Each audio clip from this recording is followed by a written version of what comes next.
भारत माता की वंदे। 50% से ज्यादा 60% से ज्यादा आज भी जनता मोदी जी को पसंद नहीं कर रहा है। हमारा संविधान खतरे में है।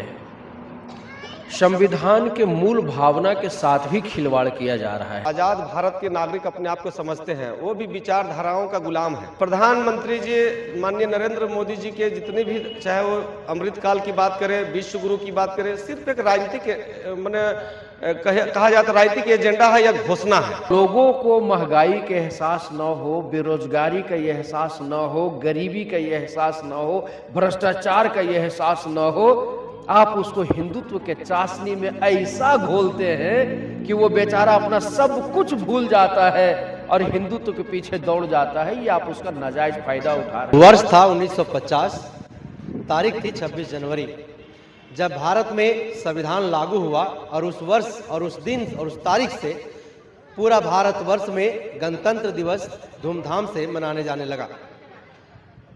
आज 75वीं गणतंत्र दिवस पूरे भारत में हर्षोल्लास के साथ मनाया जा रहा है। इस गणतंत्र दिवस पर लोकहित अधिकार पार्टी के द्वारा राजधानी रांची के काके प्रखंड स्थित रिंग रोड भामाशाह नगर में यह गणतंत्र दिवस मनाया जा रहा है। लेकिन सवाल निकल करके यह आता है कि जिस उद्देश्यों के साथ संविधान का निर्माण कराया गया, जिन मूल्यों के साथ संविधान का निर्माण किया गया, डॉक्टर भीमराव अंबेडकर ने जितनी मेहनत से संविधान को लिखने का काम किया, क्या इस 75 वर्ष में हमारे साथ लोकहित अधिकार पार्टी के प्रदेश उपाध्यक्ष हरिनाथ साहू हैं। सबसे पहले तो आपको गणतंत्र दिवस की बहुत बहुत शुभकामनाएं रहेगा। आपको भी आपके चैनल के माध्यम से सारे देशवासियों को बहुत बहुत धन्यवाद और बधाई हो इस गणतंत्र दिवस की 75वां गणतंत्र दिवस के अवसर पर। आज 75वीं गणतंत्र दिवस पूरा देश मना रहा है। लेकिन सवाल ये है कि जिन मूल विचारों के साथ, भावनाओं के साथ संविधान का निर्माण हुआ, जिस दिन से यह गणतंत्र दिवस मनाया जाता है, क्या उनके मूल्यों का ख्याल इस 75 वर्ष में लग रहा है कि धरातल पर दिखाई देता है, ख्याल रखा गया है? मुझे लगता है कि आपकी अगर बातों को पर ही अगर हम बात करें तो निश्चित रूप से मुझे लगता है कि आज भी 90% आबादी जो आज़ाद भारत के नागरिक अपने आप को समझते हैं, वो भी विचारधाराओं का गुलाम है। देश की आज़ादी सन 15 अगस्त 1947 को अंग्रेजों के खिलाफ तो हो चुका था, लेकिन आज भी मैं कह सकता हूं कि 76 वर्ष बीत जाने के बाद भी हमारे लगभग 90% आबादी मानसिक गुलाम बने हुए हैं। और इस गुलामी का जिम्मेदार 10% वो लोग हैं जो अंग्रेज के समय में भी और अंग्रेज से पहले से भी हमारे कुछ मनुवादी विचारधारा के लोग हैं, जो आज भी किसी न किसी रूप में शासन व्यवस्था में रह करके और हमारे जो लोग हैं उसको चाहे वो शिक्षा के क्षेत्र में हो या चिकित्सा के क्षेत्र में हो या सामाजिक न्याय के क्षेत्र में हो, कहीं न कहीं भेदभावपूर्ण हो रही है। जिसके कारण से आज जो भारत के संविधान डॉक्टर भीमराव अंबेडकर जी के नेतृत्व में 2 साल 11 महीना 18 दिन से बनाया गया समता का अधिकार, समता मूलक संविधान, जिसमें सभी दबे कुचले वंचित शोषित बैकवर्ड पिछड़ा आदिवासी दलित सभी लोगों को समान अधिकार दिया गया। बावजूद भी आज हमारे चूंकि हमारा स्कूल पैटर्न में पढ़ाई नहीं किया जाता है संविधान के बारे में, इस कारण से संविधान के विषय में हमारे बहुसंख्यक समाज अभी अनभिज्ञ हैं। और मैं कह सकता हूं कि मैं आज भी लोगों को सही तरीके से संवैधानिक जो मूल्य है, जो उसका न्याय के लिए जो संविधान बनाया गया है दबे कुचले वंचितों के लिए, उससे वो वंचित है। और इसका संघर्ष आज हमारा लोकहित अधिकार पार्टी अभी गांव-गांव पर है। स्वास्थ्य की व्यवस्था देखिए तो इस तरीके से है जैसे आपको लगेगा कि कोई भेड़ बकरी जो है सो अस्पताल के अंदर जो है सो पड़ा हुआ है, बेड की उनके लिए व्यवस्था नहीं है, समुचित शिक्षा की व्यवस्था नहीं है लोगों के लिए। ऐसे में क्या अमृतकाल या सिद्ध हो सकता है, या फिर आपको क्या लगता है? देखिए, प्रधानमंत्री जी माननीय नरेंद्र मोदी जी के जितने भी, चाहे वो अमृतकाल की बात करें, विश्व गुरु की बात करें, सिर्फ एक राजनीतिक कहा जाता राजनीतिक एजेंडा है या घोषणा है। जमीनी हकीकत इससे बिल्कुल अलग है। आज कह सकते हैं कि जिस देश में आज 75 साल से पार हो गया आज़ादी का, आज भी लोगों को हॉस्पिटल की बात में अभी हाल फिलहाल में कई हॉस्पिटलों का हम लोग दौरा करते रहते हैं। इतना खराब स्थिति है, पूरा सरकारी सिस्टम ही चरमराया हुआ है। गरीब लोग के लिए सरकारी अस्पताल बनकर रह गया, जो असहाय एकदम असहाय लोग हैं, जिसका शरीर के साथ, जिसका जिंदगी के साथ वहाँ के डॉक्टर, वहाँ के प्रबंधक खिलवाड़ करते जा रहे हैं। और एक तरफ दूसरे तरफ जो संपन्न लोग हैं, जो समाज के लुटेरे लोग हैं, जो पूंजीपति लोग हैं, वो लोग बड़े बड़े प्राइवेट अस्पताल में अपने लोग को इलाज करा रहे हैं और वो कोई दूसरा कोई नहीं है, उसी सरकारी हॉस्पिटल के ही डॉक्टर का अपना प्राइवेट क्लिनिक खुलवा रहे हैं। और ये सारा जो हो रहा है ये सब सरकार के देख रेख में, सरकार के संज्ञान में है। ये कमीशन खोरी का एक जीता जागता उदाहरण है देश और राज्य के अंदर में, जो प्राइवेटेशन को बढ़ावा दिया जा रहा है। और जो 90% गरीब तबके के लोग हैं, जो लोग दबे कुचले वंचित लोग हैं, वो लोग सरकारी सिस्टम में मुंह ताके खड़ा है, जहां पर उनकी जिंदगी और उनके भविष्य के साथ खुला मजाक और खिलवाड़ किया। लोकहित अधिकार पार्टी के प्रदेश अध्यक्ष हमारे साथ है सुनील साहू जी। सीधा सवाल है कि जिस संविधान के लागू होने के बाद यह भारतवर्ष गणतंत्र दिवस मनाता है, आज वही संविधान खतरे में है और कई राजनीतिक पार्टियां, कई सामाजिक अगुवा कहीं ना कहीं यह सवाल जो है मीडिया के माध्यम से सामने लाते रहे। आज आप लोग भी यहाँ पर गणतंत्र दिवस मना रहे हैं, क्या कहेंगे? आपका प्रश्न बिल्कुल सही है। जो चिंतन करने वाले लोग होंगे उन्हें इस बात का एहसास जरूर होगा कि हमारा संविधान खतरे में है।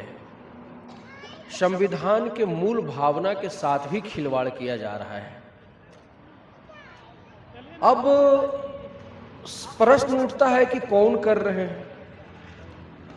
जिनको जनता जनमत देकर उचित स्थान पर बैठा रही है वही कर रहे हैं, उन्हीं के द्वारा किया जा रहा है। आज जितने भी वैकेंसी निकल रहा है, अभी झारखंड में भी एक वैकेंसी निकला, मैंने देखा, मुझे बहुत तकलीफ हुआ। ओबीसी का आरक्षण ही उसमें नहीं है, तो ये संविधान के मूल भावना के खिलाफ है। उत्तर प्रदेश में एक नहीं कई वैकेंसी निकला जिसमें ओबीसी को दरकिनार कर दिया, कहीं तो एससी एसटी को भी दरकिनार कर दिया गया। निजीकरण को बढ़ावा दे रहे हैं, महंगाई बढ़ा रहे हैं। चूंकि महंगाई एक ऐसा चीज है कि आम आदमी उस महंगाई के चक्की में ऐसा पिस जाता है कि वो अपने बच्चों के उज्जवल भविष्य के लिए सोच ही नहीं सकता। और लोगों को महंगाई का एहसास न हो, बेरोजगारी का एहसास न हो, गरीबी का एहसास न हो, भ्रष्टाचार का एहसास न हो, आप उसको हिंदुत्व के चाशनी में ऐसा घोलते हैं कि वो बेचारा अपना सब कुछ भूल जाता है और हिंदुत्व के पीछे दौड़ जाता है। ये आप उसका नाजायज फायदा उठा रहे हैं। तो संविधान खतरे में है, लेकिन फिर भी मैं दावे के साथ कहता हूं कि कोई माई का लाल संविधान को न मिटा पाया है और न कभी मिटा पाएगा। तो संविधान निर्माता डॉक्टर भीमराव अंबेडकर एक बात कहते थे कि लोकतंत्र में रानी के कोख से राजा पैदा नहीं होगा, आपके वोट से जो है राजा पैदा होगा। तो जो वोटर हैं, जो मतदाता हैं, जब अपनी राजा को पैदा कर रहे हैं तो क्या इस बात को उनको ख्याल नहीं रखना चाहिए? मेरा ख्याल कौन रखेगा? नहीं, दरअसल वोटर के दिमाग में आप एक तरफा चीजें को डाल रहे हैं। वोटर क्या देखता है, किससे सीखता है? आप मीडिया वाले हैं, आम जनता आपको देखती है स्क्रीन पर। तो देश का जो मुख्य मीडिया है, मुख्य धारा के जो मीडिया है, उस मीडिया को कभी भी आपने बेरोजगारी पर प्रश्न करते नहीं देखा होगा। उस मीडिया को कभी भी गरीबी का सर्वेक्षण पर विचार करते नहीं देखा होगा। उस मीडिया में कभी भी रोजगार पर प्रश्न करते हुए नहीं देखा होगा, कोई डिबेट नहीं देखा होगा, कोई हल्ला बोल नहीं देखा होगा।